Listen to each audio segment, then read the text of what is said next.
The Sentinels of Holloway. A gentle morning breeze swept across the vast expanse of Holloway Air Force Base in southern Arizona.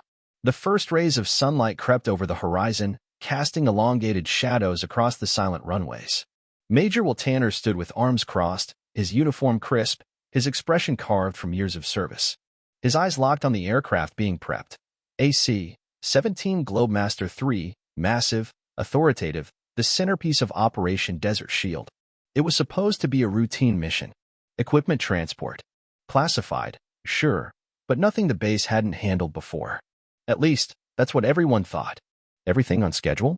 Tanner asked without turning, his eyes still locked on the loading ramp of the aircraft. Yes, sir, replied Lieutenant Sarah Reeves, standing beside him with a clipboard tucked tightly to her chest. Cargo loading is complete. Pre-flight checks wrapping up. We should be wheels up in 40 minutes. Tanner nodded. After 22 years in the Air Force, he could sense when an operation hummed smoothly and when the gears were off. Today felt uneventful. That should have been a good thing. But peace rarely lasts. Major Tanner, someone shouted from across the tarmac. Tanner turned to see Technical Sergeant Marcus Jenkins jogging toward him, visibly winded and visibly disturbed, an unusual combination for the normally composed sergeant. What is it, Jenkins? It's the K-9 unit, sir, he said. They're acting strange. Tanner furrowed his brow. Strange how? They won't move. They formed a blockade on the runway. Handler Specialist Cooper can't get them to respond. They're just standing there, right in front of the aircraft. Tanner shot a glance at Sarah, then pivoted without a word, striding toward the runway with purposeful urgency. What he found there stopped him in his tracks.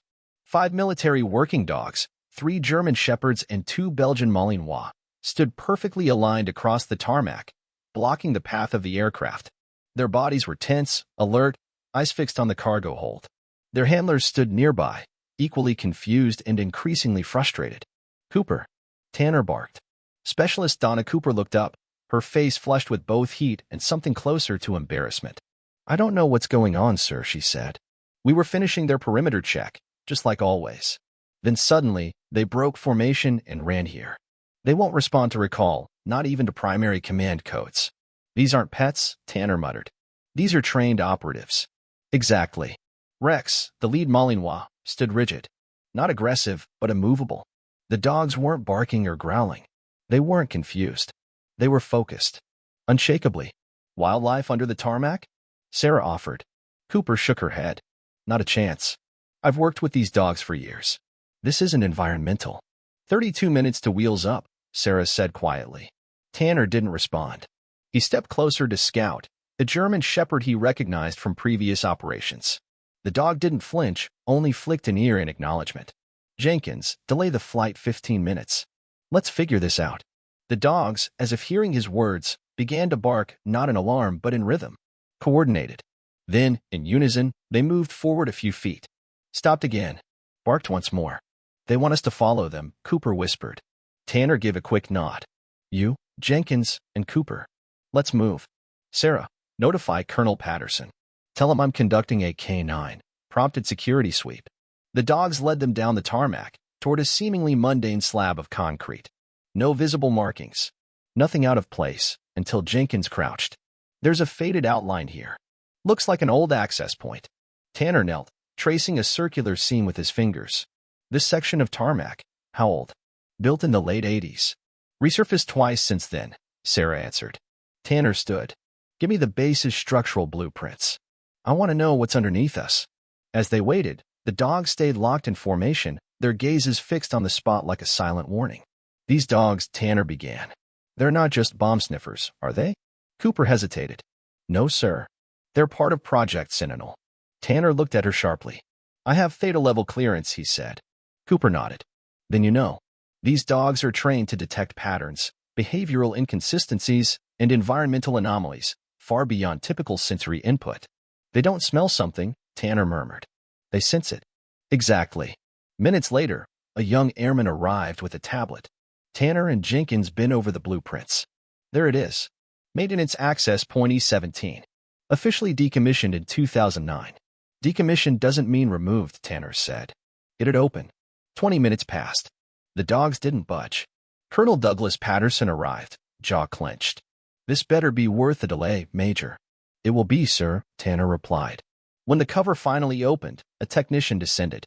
Moments later, he surfaced, pale. "There's an encrypted radio signal. Low band. Not ours." Patterson stiffened. "Sweep the area. Now." As the text spread out, the dogs moved, this time toward the aircraft, specifically the lower cargo hold. "They're shifting focus," Cooper said.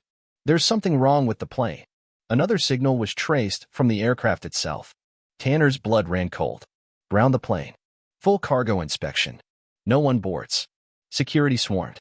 Tanner noticed 2 ground crew members, one loadmaster, one junior tech, quietly backing away.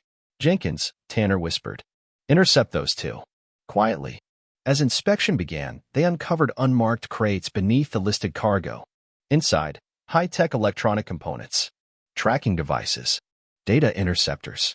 "Not standard issue," the inspector said grimly. "They were planning to track the shipment," Sarah said. "And more," Cooper added. "Those dogs weren't reacting to scent. They were reacting to behavior. Someone during loading was acting wrong." That realization sent a ripple through the command. Project Sentinel wasn't about smell.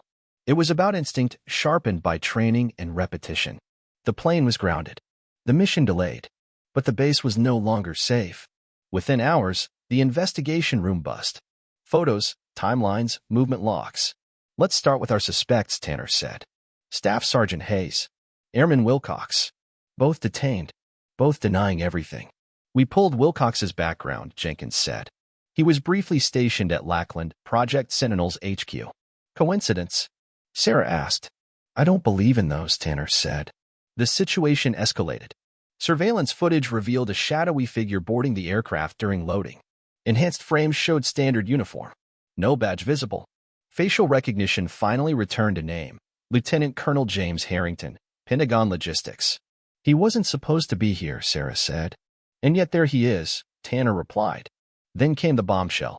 "He's my ex-husband," Dr. Elenina Bishop of the Defense Intelligence Agency said flatly. Harrington was brought in.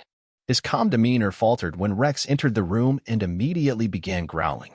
The dogs didn't forget. They recognized him, Cooper confirmed. Evidence mounted. Phone records. Hidden communication tech in his car, custom-built, untraceable. Victor Mercer's design. A known rogue physicist. "This wasn't just tracking," Elenina said. "They were trying to reverse engineer the quantum module remotely." Sabotage? Rodriguez, Holloway's comms officer, was caught sending a signal from the base's communications center. She was arrested on the spot. Her message had been sent. But the threat wasn't over. Minutes later, the dogs once again formed a blockade on a separate runway. No flights scheduled. No activity. Except there was a scheduled arrival of AV-22 Osprey from White Sands, carrying high-priority classified tech. After the C-17 was grounded, protocol rerouted the prototype. The enemy had adapted. Beneath the runway, they found it, a signal repeater buried in an access tunnel, positioned at the exact point of landing. Had the plane touched down, the device would have triggered catastrophic failure. "An accident on landing," Elenina said. "No trace of sabotage. But not today." The Osprey was diverted. The device secured. The conspiracy unraveled. Back in the war room, Tanner stood before a network of names and photos, Mercer at the center. Harrington had confessed. Names, dates, accounts. "We almost lost everything," Patterson said quietly. "If not for 5 dogs." Tanner nodded. "Project Sentinel works." Outside, Rex and his team resumed training. "They're not just detectors," Cooper said. "They're protectors. Analysts. Guardians. They're sentinels," Elenina added.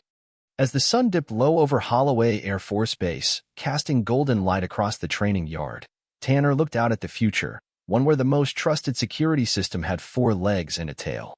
And he knew this. In a world of quantum threats and unseen enemies, the oldest partnership in military history had just saved the newest technology in existence. The Sentinels had done what machines could not.